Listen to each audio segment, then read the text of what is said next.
ناظرین، ہماری دنیا کا 75 حصہ پانی جبکہ 25 حصہ خشک زمین ہے، لیکن حیرت کی بات یہ ہے اس 25% زمین کو بھی آج تک کسی نے نہیں دیکھا۔ ایک ایسٹیمیٹ کے مطابق ہماری زمین کا آدھا حصہ ایسا ہے جس کو آج تک کوئی بھی ایکسپلور نہیں کر پایا۔ ارتھ کا یہ ان ایکسپلور حصہ در حقیقت آرکٹک ریجن، گھنے خوفناک جنگل، بادلوں سے باتیں کرنے والی اونچی اونچی خوفناک چوٹیاں اور دور دور تک پھیلے ریگستان ہیں، جہاں پر انسان کا جانا کافی مشکل مانا جاتا ہے۔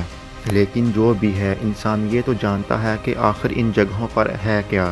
آپ کو یہ جان کر حیرت ہوگی کہ زمین کا سب سے بڑا حصہ ایسا ہے جس کے بارے میں انسان تقریباً کچھ بھی نہیں جانتا، اور وہ حصہ ہے سمندر۔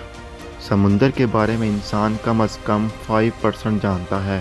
ہمیں تو یہ بھی معلوم نہیں کہ سمندر کتنا زیادہ گہرا ہے، اس میں کون کون سی مخلوق پائی جاتی ہیں، اور سمندر کے ڈیپسٹ پوائنٹ پر آخر کار کون سے راز چھپے ہوئے ہیں، اور مریانا ٹرینچ نامی جگہ کی حقیقت کیا ہے۔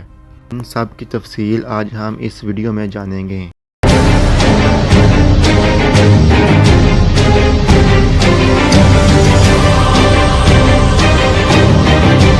ناظرین، سمندر اتنا زیادہ گہرا ہے کہ ہماری سوچ امیجن بھی نہیں کر سکتی۔ ریسرچر اور سائنٹسٹ کے ایک ایسٹیمیٹ کے مطابق اگر ہم سارے پہاڑوں کو، تمام زمین کو اور تمام بلڈنگ کو کاٹ کر سمندر میں پھینک دیں تو ہماری پوری دنیا 3 کلومیٹر گہرے پانی سے بھر جائے گی۔ سمندر کی گہرائی کے بارے میں جاننے کے لیے ہم سمندر کی سطح یعنی سمندر کے سرفیس سے شروع کرتے ہیں۔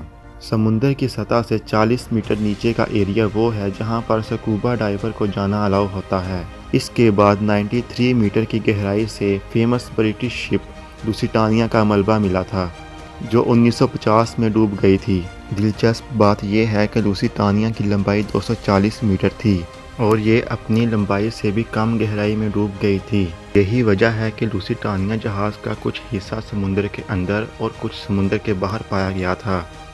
اس سے آگے 100 میٹر کی گہرائی ڈائیور یعنی غوطہ خوروں کے لیے بہت خطرناک ہوتی ہے۔ اس پوائنٹ پر اگر غوطہ خور یعنی ڈیپ سی ڈائیور احتیاط نہ کریں تو ان کی باڈی کے مختلف اعضاء کام کرنا چھوڑ سکتے ہیں۔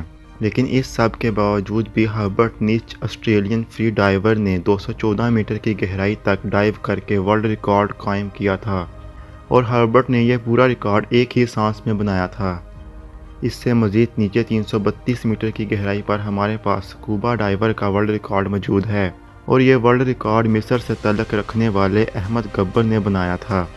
اگر احمد مزید 111 میٹر کی گہرائی تک جاتا تو یہ گہرائی 443 میٹر کی گہرائی بنتی ہے، اور یہ اتنی ہی ہے جتنی نیو یارک کی امپائر اسٹیٹ بلڈنگ اونچی ہے۔ اس سے تھوڑا نیچے 500 میٹر کی گہرائی تک جائیں تو یہ سمندر کا وہ حصہ ہے جہاں تک بلو ویل ڈائیو کر سکتی ہے۔ بلو ویل کا وزن 1,50,000 kg ہوتا ہے، اور سمندر میں ڈائیو کرتے وقت یہ 500 میٹر کی گہرائی تک جا سکتی ہے۔ امریکن سی وولف سب مرین، جو کہ ایک ایڈوانس سب مرین ہے، وہ بھی سمندر میں 500 میٹر کی گہرائی سے نیچے نہیں جا سکتی، اور یہاں سے آگے پانی کا پریشر اپنا رنگ دکھانا شروع کر دیتا ہے۔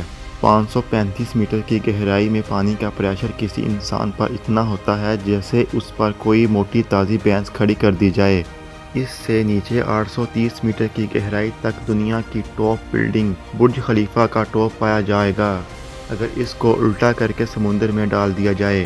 یہ سمندر کا وہ پوائنٹ ہے جہاں تک سورج کی روشنی پہنچ سکتی ہے۔ اگر اس سے اور نیچے 1000 میٹر کی گہرائی تک جائیں تو یہاں سے سمندر کا وہ حصہ شروع ہو جاتا ہے جس کو اسکیری زون یعنی سمندر کا خوفناک حصہ کہا جاتا ہے۔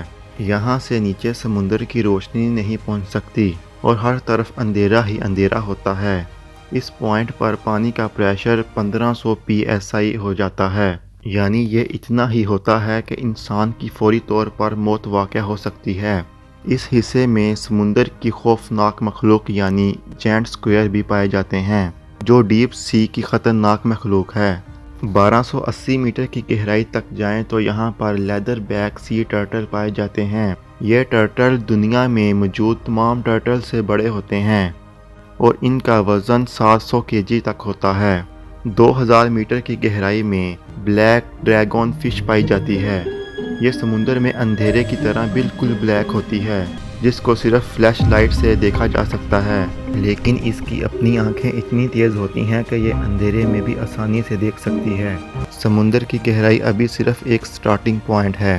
3800 میٹر کی گہرائی سے فیمس ٹائٹینک کا ملبہ ملا تھا، جو ابھی تک وہاں موجود ہے۔ اس سے نیچے 4000 میٹر کی گہرائی تک جائیں تو یہاں سے وہ ایریا شروع ہو جاتا ہے جسے دی ابیسل زون کہا جاتا ہے۔ یہاں حیرت انگیز طور پر پانی کا پریشر 11000 PSI ہو جاتا ہے، یعنی یہ اتنا ہی ہے جیسے ایک بھاری ہاتھی ایک کوئن پر کھڑا ہو جائے۔ اس ایریے کے بارے میں یہ کہا جاتا ہے کہ یہاں ایلین جیسی مخلوق موجود ہے، جیسا کہ وینگ ٹوتھ، اینگولر فش اور وائپر فش۔ 4781 میٹر کی گہرائی تک جائیں تو وہاں ورلڈ وار میں کریش ہونے والی بیٹل شپ کا ملبہ موجود ہے۔ اس سے مزید 6000 میٹر کی گہرائی تک جائیں تو یہاں سے سمندر کا ایسا حصہ شروع ہو جاتا ہے جس کو دی ہیڈل زون کہا جاتا ہے۔ یہ سمندر کا وہ حصہ ہے جہاں پر پانی کا پریشر سمندر کی سطح سے 11 گنا زیادہ ہو جاتا ہے، یعنی یہ اتنا ہی ہوتا ہے کہ وہ ایک بلٹ پروف گاڑی کو ایک ہی جھٹکے میں پھاڑ دے۔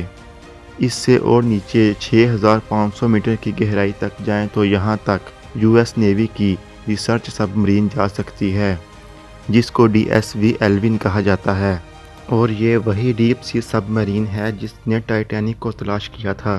اس کے بعد 10,898 میٹر کی گہرائی پر وہ جگہ آ جاتی ہے جہاں تک 2012 میں جیمز کیمرون اپنی سب مرین میں گیا تھا، لیکن یہاں پر پانی کا پریشر اتنا زیادہ تھا کہ سب مرین کے ایک حصے میں کریک پڑ گیا تھا، جس کی وجہ سے ان کو فوراً اوپر جانا پڑا۔ 10,972 میٹر کی گہرائی اتنی ہی ہے جتنا ایک کمرشل پلین فلائی کر سکتا ہے، اور آخر میں انسان جس گہرائی تک جا پایا ہے یہ گہرائی اس کمرشل پلین سے بھی زیادہ ہے، جو 11,000 میٹر بنتی ہے۔ سمندر کے اس پوائنٹ تک جانے والا شخص فارمر نیول آفیسر وکٹر ویسکوو ہے۔ اس پوائنٹ کو مریانا ٹرینچ کہا جاتا ہے۔ اس پوائنٹ کے جنوب میں ایک ایسا مقام ہے جسے چیلنجر ڈیپ کہا جاتا ہے۔ یہاں پر درجہ حرارت 1 سے 4 ڈگری رہتا ہے۔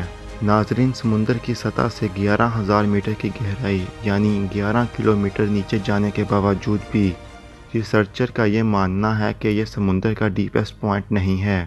یہ صرف وہ پوائنٹ ہے جہاں تک اب انسان جا پایا ہے۔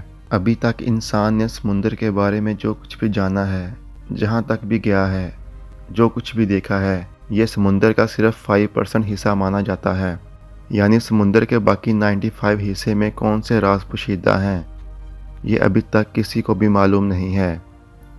امید ہے کہ سرچنگ فیکٹ کی یہ ویڈیو آپ کو اچھی لگی ہوگی۔